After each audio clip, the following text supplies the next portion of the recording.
আজকের সকালটা চলো তোমাদের সাথে শুরু করলাম। নমস্কার, আমি চন্দ্রিমা। আই হোপ আজকের ভিডিওটা তোমাদের খুব ভালো লাগবে। ভিডিওটা দেখছো কাঠমান্ডু থেকে। সকালবেলা সবার ফার্স্ট একটাতে গরম জল রেখে দিয়েছিলাম, আর কিছুটা জল ঠান্ডা করব বলে আধুবিকের জন্য রেখে দিয়েছিলাম ফ্লাস্কে। আর তারপর আমি ভেবেছিলাম শ্যাম্পু করার সময় আজকে একটু ডিম অ্যাড করব। জানো তো, আধুবিক হয়ে যাওয়ার পর, মাম্মা হয়ে যাওয়ার পর ওকে দেখাশোনার জন্য নিজের খেয়াল রাখতেই পারি না। এটা তোমরা আশা করি বুঝতে পারবে।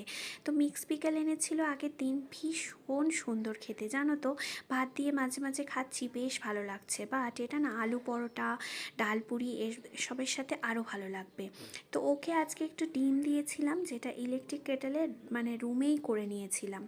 তারপর আমরা নিজেরা লাঞ্চ করেছিলাম, রেস্ট নিয়েছিলাম। বিকেলে হাজব্যান্ড বলেছিল রাতে একটু কাঁচকলার কোপ্তা বানিয়ে দিতে ওকে। ভীষণ ভালোবাসে খেতে, তো ভাবলাম শুধু ওর জন্য বানাবো, কাকুর জন্য, সবার জন্যই বানিয়েছিলাম। তো এই যে কোপ্তাগুলো কাকু ভেজে দিয়েছিল, সুন্দর করে গ্রেভির মশলাটা রেডি করছিলাম। ছোট বড় এই চাওয়া পাওয়ার মধ্যেই তো আমাদের জীবন, তাই না বলো? আমার ইচ্ছেটা আমার হাজব্যান্ড রাখবে, ওর ইচ্ছেটা আমি বুঝবো।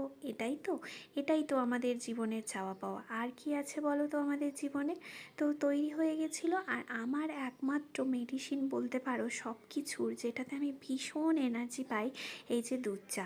বাট এই কাপটাতে না, মানে মাগটাতে হাজব্যান্ডেরও একসাথে বানিয়ে নিয়েছিলাম, ওরও ভীষণ ফেভারিট। বাট ওর আবার ঠিক মাঝে মাঝে শ্যুট করে না। তো গ্রেভিতে দিয়ে দিয়েছিলাম কোপ্তাটা। রাত্রেবেলা একটু জিরা রাইসের সাথে সাইডে নিয়ে নিয়েছিলাম। ও খুশি, আমিও ভীষণ খুশি। খাওয়া দাওয়া কমপ্লিট হয়ে যাওয়ার পরও কাজ বাকি আছে। দেখো এখন 11:26, কাকু দুধটা দিয়ে গেল। চপার বোর্ডটার ওপর রেখে দিয়েছিলাম। এটা না এক্সট্রা দুধটা কিচেনে রাখে না, ডাইনিংয়েই দিয়ে যায়। তারপরে এই যে প্লেট চামচগুলো ধুয়ে নিয়েছিলাম, কিছুটা রাইস